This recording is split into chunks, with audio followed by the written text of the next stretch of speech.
Spy Catcher.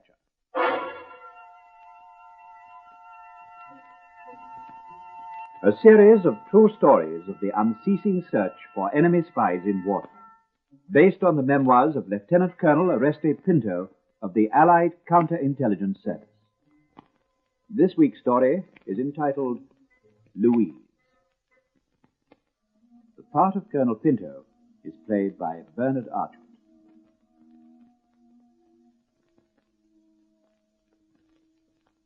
The case of Louise Van Garen was one of the most puzzling spy cases of the war. By the way, that's not her true name, and you'll understand why later. But the story is true. She was an astonishingly beautiful girl who had been a member of the Dutch resistance, and she'd been captured by the Gestapo. The story began at a German military court in Holland in the winter of 1940.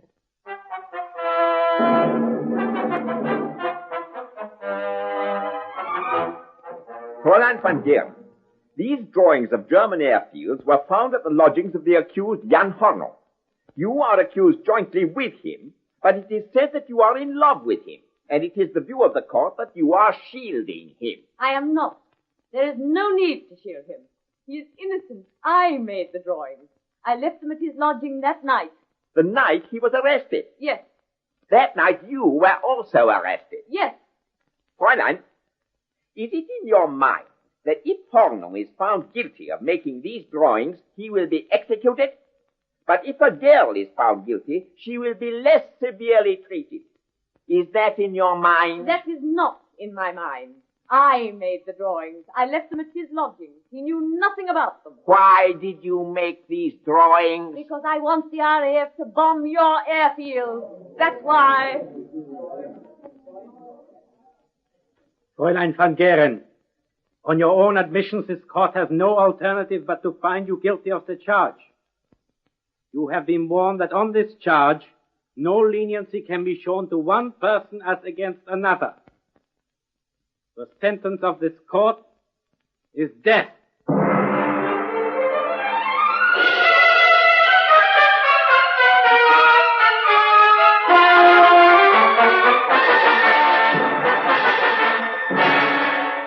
Louise Van Garen was taken to the condemned cell at Scheveningen jail. The Nazis were reluctant in 1940 to execute a girl, but she refused to recant.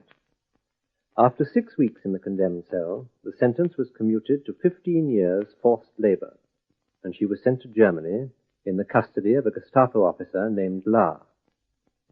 Lahr was a young officer, and perhaps he was influenced by her beauty.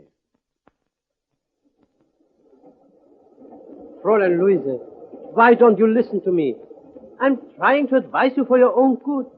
Why won't you see sense? 15 years is a very long time. I will see it through. I'm advising you seriously, Fräulein. You may not see it through. Try to show some interest in National Socialism, and your life may be made tolerable, even comfortable. Ask for some books from the prison library. Read them. Try to show some interest. Otherwise, your life will be very difficult. For the first 3 months in the forced labor camp, she was uncooperative. She also attempted sabotage, and she was severely punished. She was put to working with acids which burned her skin and affected her eyesight. She was only 19. It was then that she took Lahr's advice and asked for books from the camp library. She studied National Socialism, and she discussed it with the prison staff. She was an intelligent girl. She impressed them.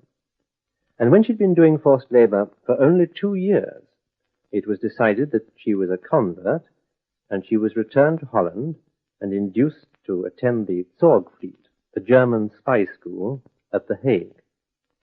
She proved to be one of their most brilliant students, but her conversion to National Socialism, even at this time, was the subject of disagreement between 2 leading German experts on security, Herr Schrader, responsible for the selection of students, and Herr Knoller, head of the German Espionage Bureau. We assure Herr Knoller that we have screened her thoroughly, and we are satisfied that she is with us. She can be very useful to him. I will take your report to him, but Akonola is sure to ask of this change of heart of hers. Who benefits? And the answer will be that she does, and no one else. What was the sentence? 15 years? That was 2 years ago. The commandant at the camp Believed that she was influenced by reading a few books. Did you see her in court? We have seen her since her imprisonment, which is more to the point. And Herr Schreider has seen her himself, and has signed this report. The record suggests that she is unreliable. She should be returned to the labor camp. She should not. You will take this report to Herr Knolle. Very well. I will take it to him.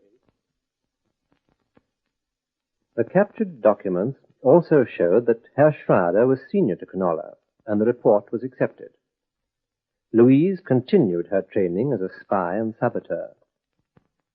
2 years later, after the fall of Rome, I came into the story, and the initial disagreement between the two leading German experts on security was repeated in my headquarters in London, when Allied intelligence also disagreed over the loyalties of Louise Van Geren.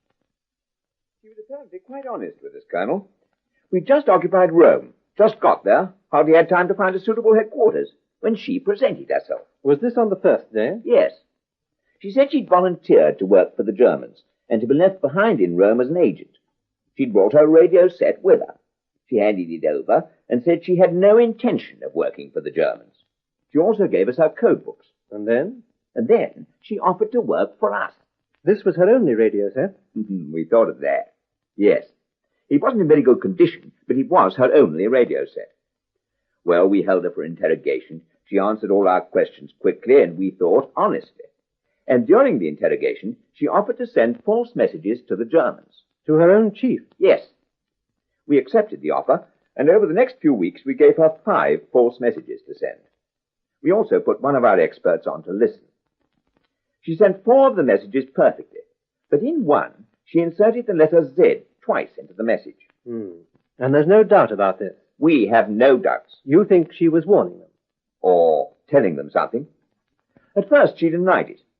Then she said if she had made a mistake, it was a genuine mistake. She said it was the first time she'd used the set. She put up a good argument, but we're 99% convinced that she tried to be a double agent. That she's a German spy? Yes. But we'd like you to interrogate her in her own language and make a report. Where is she? We brought her over. She's in Holloway Prison. No, when can I see her? Anytime you like. And be careful, Colonel. She's very charming. Quite a poppet. Well, it's over to you. Oh, I'll see her tomorrow. Right.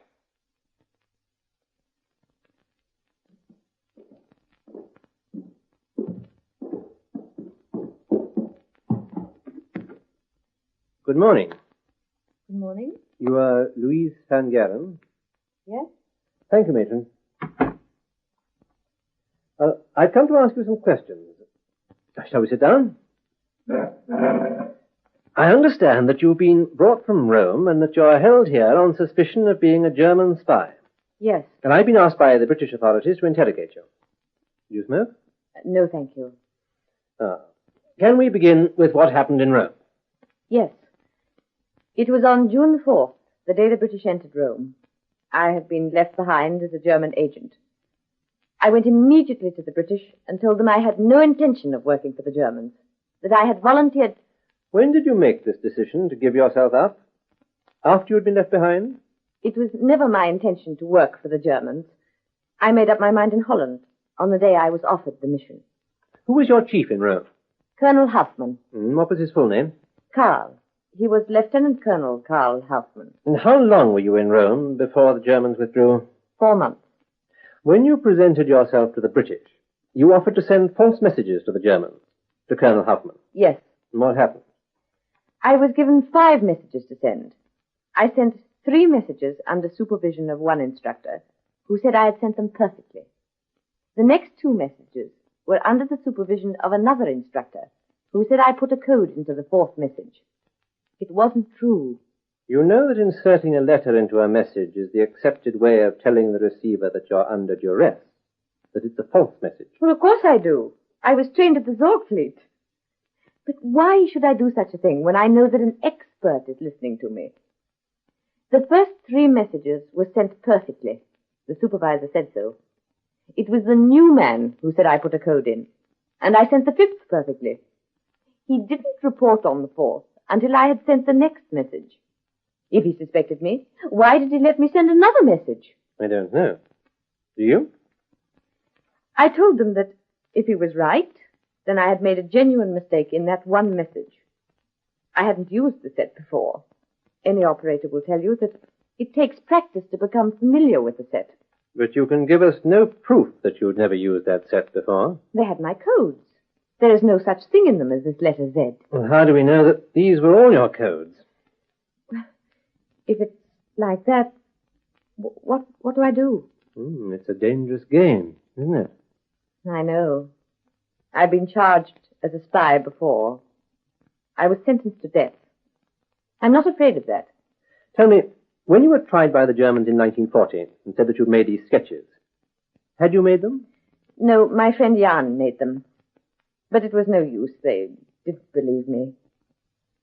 They shot Jan while I was in prison. Were you in love with Jan? Yes. And they shot him. Then what caused your change of heart? Why did you begin to cooperate with the Germans? I didn't cooperate. I have never had reason to like them. When I was in prison, my mother came each day in the winter to see me. They made her stand outside the prison all day in the snow, but she never saw me. And when they shot Jan, they sent me to a labor camp. When I was uncooperative, they punished me. How uncooperative were you? I helped the prisoner to escape, and once I damaged a large machine. After each punishment, I got a worse job. I finished up in a cellulose factory. It affected my eyes. My skin came off my hands. I had sores on my body. I'd only served 3 months, and I was sentenced to 15 years. I knew I wouldn't live for long in that factory, so I pretended to cooperate. I asked to read Mein Kampf. It was foolish stuff, but easy to follow. Soon I could argue about it better than some of the prison staff. I got a better job, and I got better food. After a year of this, they thought I had repented, and they said I could now be sent back to Holland. But they sent you back to Holland to attend a spy school. Yes, the Zorgfleet. It was one way to escape. Well, I can understand the staff of the labor camp being fooled by your pretense, but trained interrogators at a spy school are people of a different kind. We now have their reports on you. They were satisfied that you had accepted the Nazi principles. What proof can you offer that you had not? There were 2 Dutch boys at the school. They were both good members of the resistance, who had also volunteered for the spy school under pretense of learning German methods. We started a cell inside the school. We pledged that we would always fight against the Germans, and that on the 3rd Sunday after the liberation, we would meet in Bois-le-Duc and celebrate together. Can you give me their names? Dirk Wahl and Jan Kramer. Both are from Amsterdam. Thank you. What kind of training did you have at the Zorgfleet? A radio course, transmitting, coding, care of the set, weapons training, recognition of Allied units and material, how to be a German spy. This trip to Rome was your first job? Yes. When did they send you to Rome? In February, 2 months after I'd finished my training. And what happened when you arrived? Did you work for Colonel Hauptmann? I was assigned to work under him. He arranged that I should live as a civilian. I was to settle in, make friends among the Italians, and to stay behind if Rome had to be evacuated. He found a villa for me and provided a staff. In your statement to British intelligence in Rome, you told them of an affair with this Colonel Hauptmann. Yes. Were you in love with him? He was very kind to me. I liked him very much. Were you in love with him? I don't know. I really don't. It's possible. I know that I liked him very much. Do you think that it is possible to hate the Germans and to fall in love with one of them? It was one man. He was very kind to me. I don't know that I was in love with him. Then do you think it's possible to hate the Germans, but to have an affair with one of them? He doesn't support the story that your one wish was to desert him and join the British. But the British were not far away. I insisted on staying. It was my plan.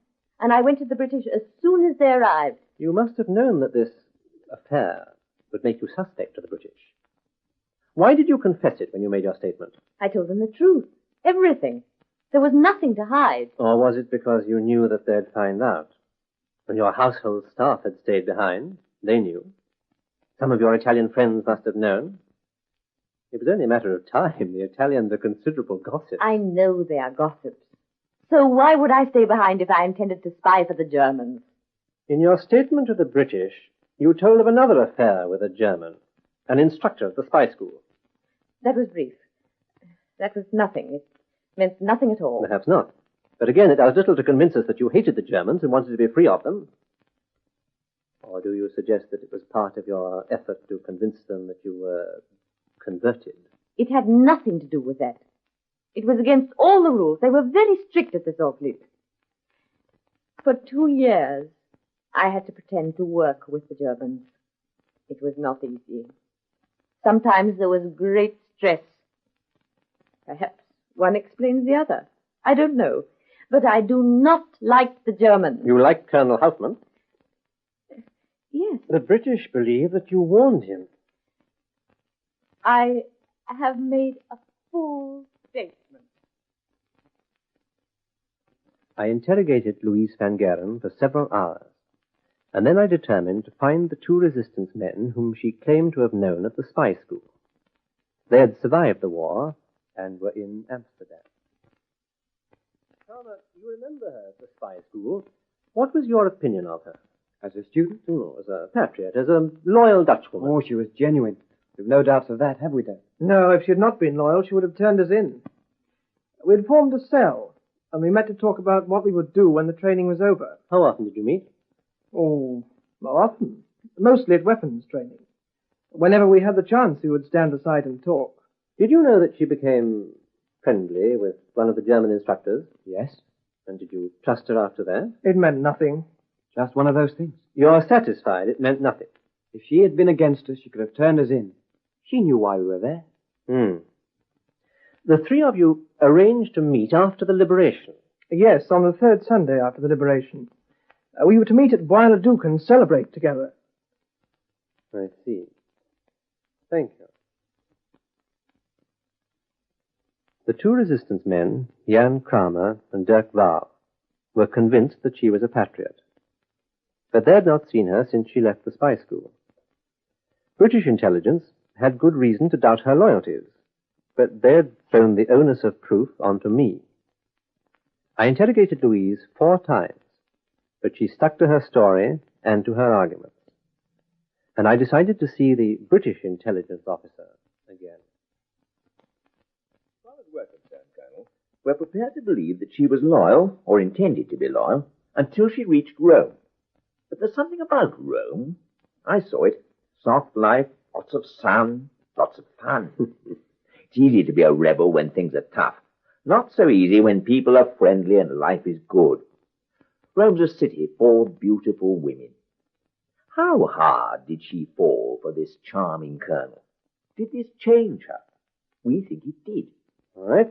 Let's suppose the worst, that she was prepared to work for him. Why should she report immediately to your people in Rome? She risks immediate arrest. She hoped to be a double agent. Or she lost her nerve when she saw the strength of the force that went through Rome. No, she's not the type to lose her nerve. I agree. That leaves the double agent. In favor of that one, she asks to be allowed to send messages to our charming colonel and inserts a code to tell him that the ruse has worked. Then let's consider the code and the colonel together. Now, he was her chief. She was sending the message to him. We are presuming that she had to warn him and that she did. Wouldn't she have warned him in the first message, or at the latest in the second? Why send him 3 false messages before she warned him, when she's in love with him? Yes, that's a good point. Well, what's your own feeling? Well, I've seen her now 4 times. We've gone over her story 4 times, and I've spoken to men who knew her in Holland. And she's always been an adventurous type, living on her nerves. At 19, she was in the resistance, working with a brother. Then there was the arrest, sentence of death, the forced labor camp, the danger of getting through the spy school. 4 years of hardship and constant danger. And then, quite suddenly, this soft life in Rome. Yes. The quiet before the final escape. 4 months of it, just waiting. I don't think the affair meant anything. I think she's genuine.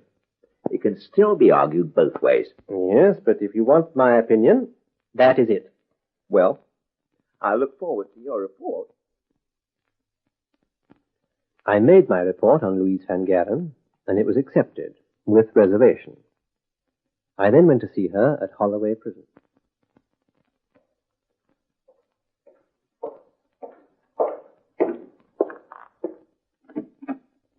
Miss Van Garen, I have news for you.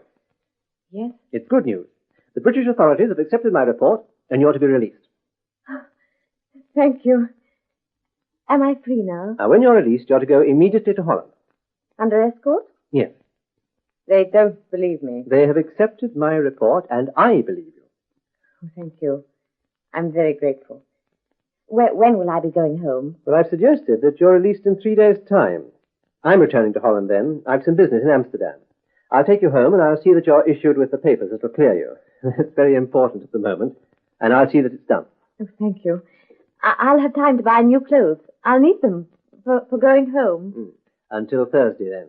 I'm very grateful. I collected Louise from prison and escorted her to Holland. When we arrived in Amsterdam and set out for her home, I thought that her trials were over, but they had just begun. She showed a lively interest in all the changes that the war had brought, the bomb damage, the wrecked tanks, and as we approached her home, she became excited. Our house should be just behind the trees. There it is.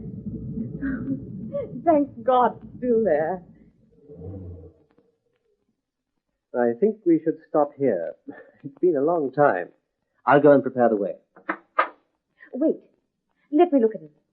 It's 4 years since they took me away. It hasn't changed. All right. Go now. Please don't be long. Tell my mother that... No. Go now.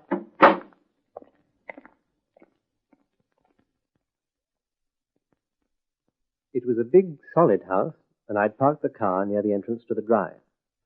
I went to the front door and rang the bell. Yes, sir? Mrs. Van Garen? No, sir. I'm the housekeeper. Oh, may I speak to Mrs. Van Garen, please? I'm afraid you can't, sir. Why not? Well, sir, she died more than 4 years ago. Oh. What did she die of, please? Was it the Germans? We think so. Her daughter was imprisoned by the Germans in 1940. It was a bad winter. Her mamma went each day to stand by the prison and try to see her. All this standing was not good for her. It was very cold. When the Boche took Miss Louise away to Germany, her mamma was ill and died. Well, there's a brother, John. Is he at home? No one knows where he is, sir. Many would like to know. Why? Well, since the liberation, sir, the police have found that he was a traitor. He betrayed the resistance. He betrayed his own sister and all her friends. Her father? Can you tell me where I can find him? That is even worse, sir. He is in prison. Why? We think he did it to help Miss Louise when they said they would kill her. But he was friendly with the Germans, and so was Miss Louise. Miss Louise was not friendly with the Germans. Is there any other member of the family? Miss Elsie, sir. She's out at present. Do you want her? Yes. Yes, I'd like to see her. I brought her sister back. Miss Louise? Yes. Oh, no. No, sir. Miss Elsie won't like that. You can't hurt her, please. You must take Miss Louise away. What do you mean? Everyone knows Miss Louise was bad, sir. Everyone in the town knows she went to the Germans. It's been terrible for Miss Elsie, with people pointing at her.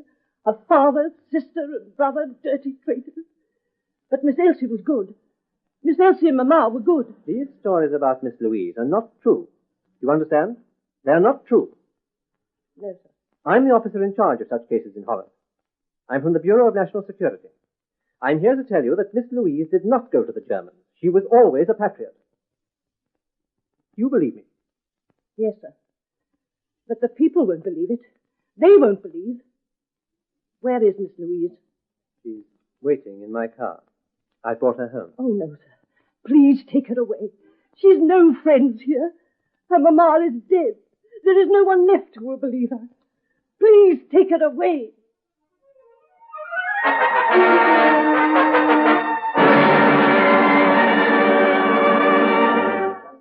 I returned to my car and told her the story.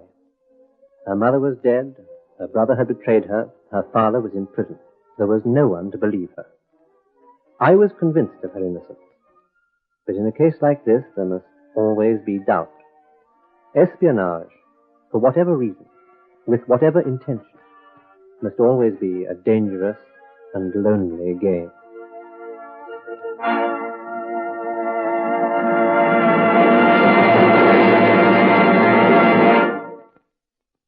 You've been listening to Spycatcher, with Bernard Archard as Colonel Oreste Pinto.